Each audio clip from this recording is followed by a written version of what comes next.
Assalamualaikum warahmatullahi wabarakatuh. Perkenalkan, nama saya Devi Ayu Anggini dari Fakultas Ekonomi Prodi Manajemen NIM 0419103381 kelas 3D. Di sini saya akan menjelaskan tentang teori struktur modal. Struktur modal yaitu struktur modal berkaitan dengan keputusan pendekatan jangka panjang yang ditujukan dengan rasio utang jangka panjang dan modal sendiri. Teori struktur modal menjelaskan bagaimana pengaruh penggunaan utang dan struktur modal yang diukur dengan rasio utang jangka panjang dan modal terhadap nilai perusahaan, biaya modal perusahaan, dan harga pasar saham perusahaan. Tujuan mempelajari struktur modal digunakan untuk pengoptimalan keseimbangan risiko dengan melakukan pengembalian utang berjangka perusahaan sehingga bisa memaksimalkan harga saham. Pendekatan 1. Pendekatan laba bersih net income approach. 2. Pendekatan laba bersih operasi net operation income approach. 3. Pendekatan tradisional approach. 4. Pendekatan Modigliani-Miller position. Pajak dan struktur modal. 1. Pajak pendapatan perusahaan. Manfaat penggunaan utang bagi perusahaan kalau ada pajak adalah biaya bunga dapat dipakai untuk mengurangi pajak. Konsekuensinya, jumlah pendapatan yang diterima oleh kreditur dan pemegang saham pada perusahaan yang menggunakan utang lebih besar daripada perusahaan tidak menggunakan utang. 2.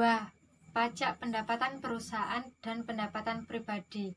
Dengan adanya pajak pendapatan pribadi dapat mengurangi manfaat pajak perusahaan sehubung dengan penggunaan utang. Jika pendapatan atas utang dan saham dikendalikan dari pajak yang sama dan pendapatan yang diterima direktur dan pemegang saham pada perusahaan yang menggunakan utang hanya saja nilainya berkurang. Pecking order teori. 1. Suatu kebijakan yang ditempuh oleh perusahaan untuk mencari tambahan dana dengan cara menjual aset yang dimilikinya.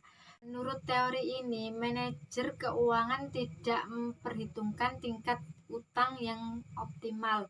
Jika ada kesempatan investasi, maka perusahaan akan mencari dana untuk mendanai kebutuhan investasi tersebut. Perusahaan akan mulai dengan dana internal dan sebagai pilihan terakhir adalah menerbitkan saham. Peranan pecking order. 1. Penggunaan dana internal. Manajer tidak dapat menggunakan pengetahuan khusus tentang perusahaannya untuk menentukan jika utang yang kurang beresiko mengalami mispriced. Terjadi perbedaan harga pasar dengan harga teoritis karena harga utang ditentukan semata-mata oleh suku bunga pasar. Pada kenyataannya, utang perusahaan dapat mengalami kegagalan bayar.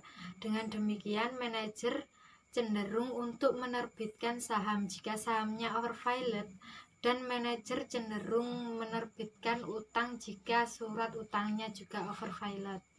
2. Menerbitkan sekuritas yang resikonya kecil.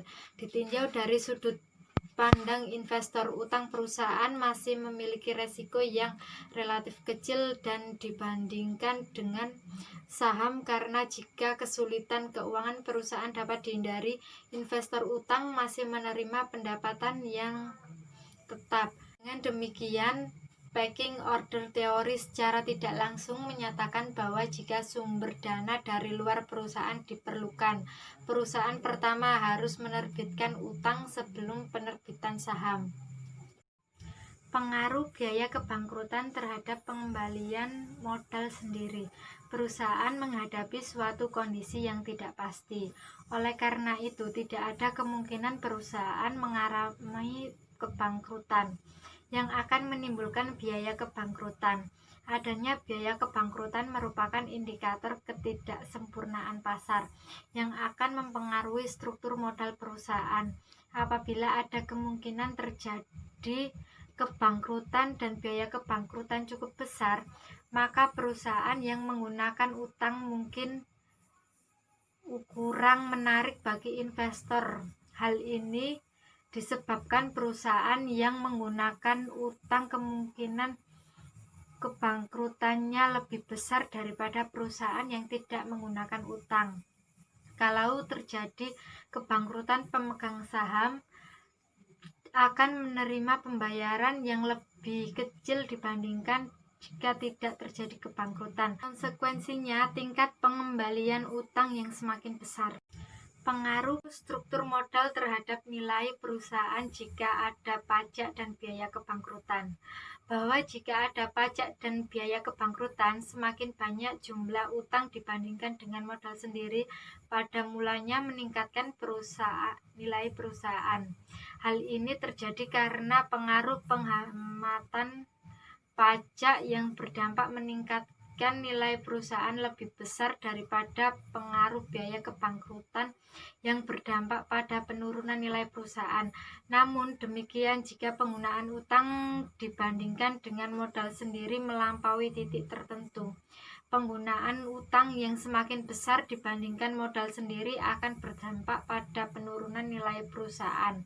Jika ada pajak dan biaya kebangkrutan, akan terjadi struktur modal yang optimal, yaitu struktur modal yang menghasilkan nilai perusahaan yang maksimal. Beberapa implikasi berhubungan dengan pecking order teori dibandingkan dengan trade-off teori. 1. Tidak ada target jumlah utang. 2. Perusahaan yang menguntungkan menggunakan utang lebih sedikit. 3. Perusahaan menyukai kelonggaran finansial. Sekian penjelasan yang dapat saya sampaikan. Jika ada salah kata, mohon dimaafkan. Wassalamualaikum warahmatullahi wabarakatuh.